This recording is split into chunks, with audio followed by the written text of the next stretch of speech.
Not the faculty's fault, it's the others. Jeez.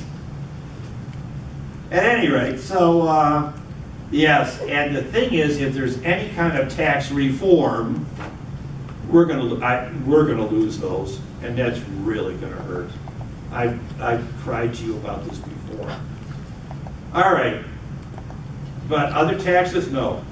In the area of interest, most interest on your credit cards, by the way, used to be deductible. In the 1986 Tax Reform Act, they phased that out over 4 years. What's the only personal interest that's deductible?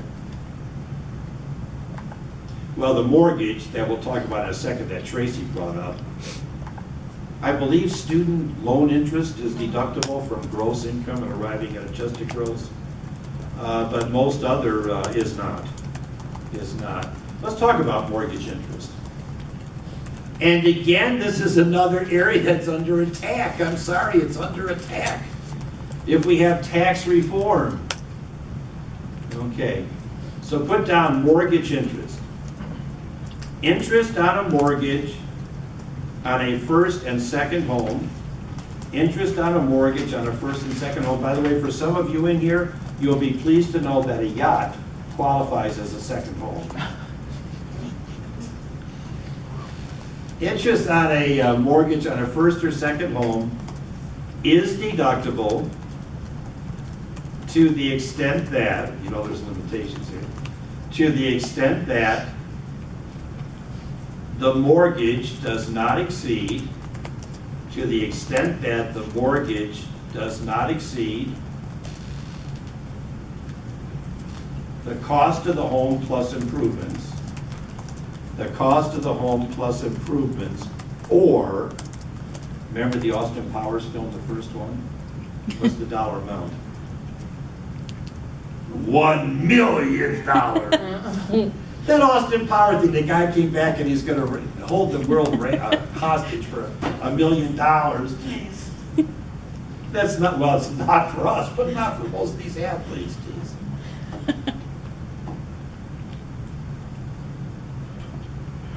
Also, interest is deductible on a home equity loan. Interest is deductible on a home equity loan not to exceed, dollar amount please. Someone said it? $1 million. No, $100,000. So I guess it means, assuming your home was worth enough, you could deduct interest on a home mortgage up to $1,100,000. Somebody asked on Tuesday, do you have to use the home equity loan to pay for like education? I thought there were no limitations on what you did with the home equity loan. Didn't have to go back into the property, didn't have to go for medical or education. But someone can check that, maybe I'm wrong. I thought if I wanted to take out a home equity loan for $100,000 and go to the Rivers Casino, that would be all right. So please check that out. And again, some people have, somebody has already posted some of the limitations that are being contemplated in this area. What about points? What are points? Related to a mortgage. Like a fee to get the loan. That's right. Right. Yeah, Think back to the old cars. Points were part of it. You guys are too young. That's right. Tracy's correct. Points, financing charges, like when you refinance your loan. I think I may have told you when I bought my house and I had it built in 1982 in a new subdivision, interest rates on home mortgages were 15%. The developer had a special 10.9% for 5 years. Then you had to refinance. Now when I hear about these 3 and 4%, I said, oh my God. But, so let's put some ideas down here. Points on the original acquisition of a home. Points on the original acquisition of a home are fully deductible in the year of purchase. Points on the original acquisition of a home are fully deductible in the year of purchase.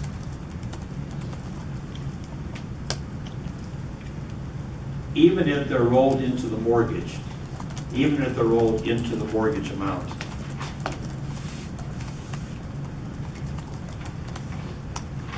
So points on the original acquisition of a home are deductible in the year of purchase, even if you don't pay them up front.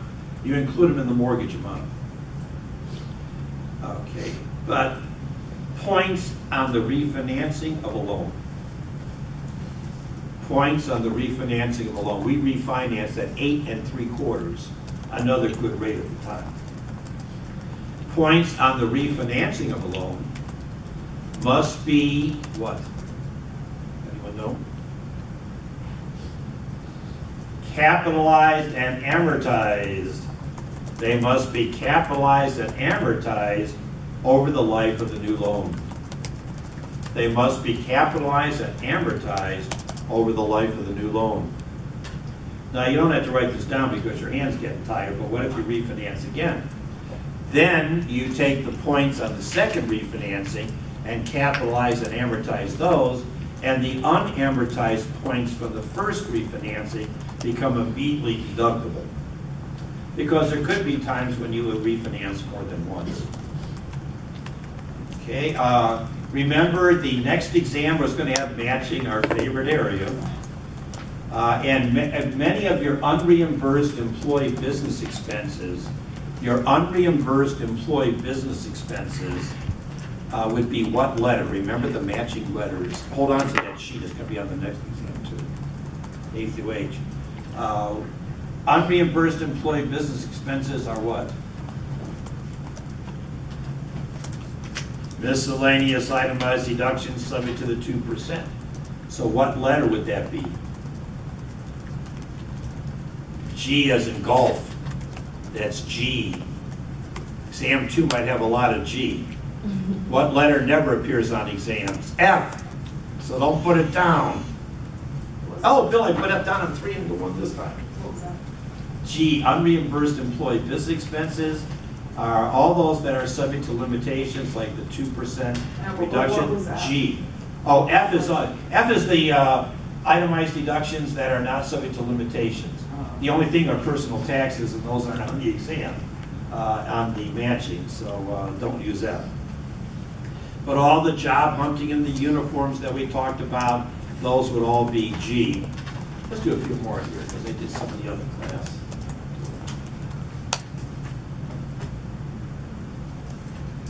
How was this exam? Too late for that one. Remember we gave a casualty loss, the measure of deduction of a casualty loss? Remember was the lesser of, anyone find that in their notes from last time?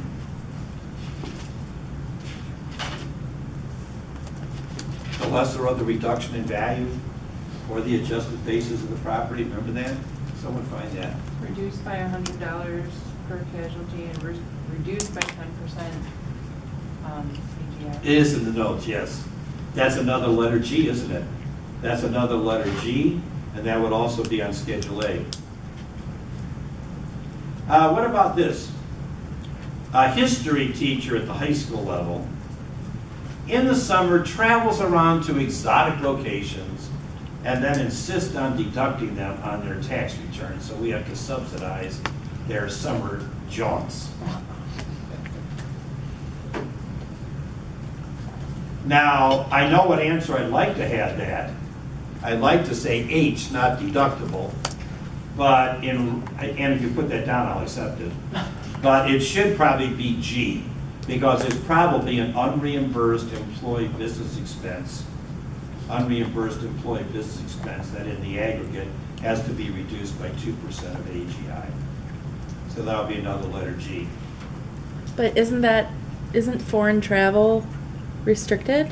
Well, it is. It's interesting that you point that out, Lena, because in the regulations, they talk about a French teacher goes to France to just hear the language spoken by natives, not deductible. But then they said a French teacher goes to Paris, to the Sorbonne, to study ancient French manuscripts that are only available there, deductible. But I'm glad to report that Lena is not taking frivolous vacations and deducting them on her return. I knew I liked you for a reason. What about this? Fee paid to obtain new employment. We're almost done. Fee paid to obtain new employment. What letter would apply? How was that treated again? Remember, we talked about job hunting expenses the other day. Yeah, assuming you're in the same occupation, yes. It's another miscellaneous itemized deduction, subject to the 2%. So what letter is it, everyone? G, all right. You are a investor. You are not, these are all on the exam, by the way. You are not a broker. In other words, you don't handle anyone's investments but your own. You subscribe to the Wall Street Journal. You subscribe to the Wall Street Journal. You have income-producing securities, but you only handle your own. You don't do brokerage work for anybody else. How is that treated? Cost of the Wall Street Journal. G, miscellaneous itemized deductions subject to the 2%. Yes, yes. Bill, all these are G. Well, all right, I'll fool you. You buy stock. You pay a commission. You're not the broker. What letter? Commission paid on the purchase of stock. You're not the broker. That would be letter B, because that'd be compensation to him. How do you treat that commission you paid when you bought the stock?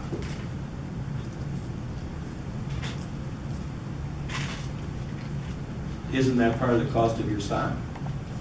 So that would be letter I, as in India, because the I remember, Phil, I don't remember what the letters were. I must be capitalized but not depreciated or amortized. And let's just do one more, and I think that's all I have here. I wanted to keep you on the same level with the other class. Loss on the sale of a personal residence. Loss on the sale of a personal residence. H, not deductible at any time, yes. That wasn't on today, was it? No, it's on the next one. All right, I think I've got everything down here, everyone. You guys are great. 3 posts each screen this week. Next week, 1 post screen 1, 3 post screen 2, 3 days. Let me see anything else on here. Oh, here's one thing we'll mention here. What if there's a special assessment made? What if there's a special assessment that's made against your property? Maybe you own a rental condo, or you have a townhouse that's available for rent, and the municipality gives an assessment that everyone has to pay to put in, let's say, sidewalks. Sidewalks. Is that currently deductible? No. Special assessments related to property are part of the cost of the property. Part of the cost of the property. And I think I put down, because you said you were closing before, and you keep talking, sorry. Investment expense, investment interest expense. Then I promise I won't say anything else. Investment interest expense is deductible to the extent of, no, I'm going to say 2 more things, I lied. Investment interest expense is deductible to the extent of investment income. Investment interest expense is deductible to the extent of investment income. Kind of like hobby expenses are deductible to the extent of hobby income. In the postings this week, campaign expenses are not deductible. We've had some people post, someone put the McDonald case down. Campaign expenses are not deductible. And finally, what legal expense that everyone should incur in their life is not deductible, but clients always think it is deductible? What non-business legal expense? That's it. Tracy's right. Preparation of a will. Preparation of a will or modifications to a will, not deductible, but every client whose tax return you do are going to say, but I spent $250 preparing a new will, and you didn't deduct it. Well, they want to deduct it themselves and play the audit lottery. Fine, you're not signing the return. Thanks, everyone. I enjoyed your company again. Deja, you'll be back at the other location next week? Yes.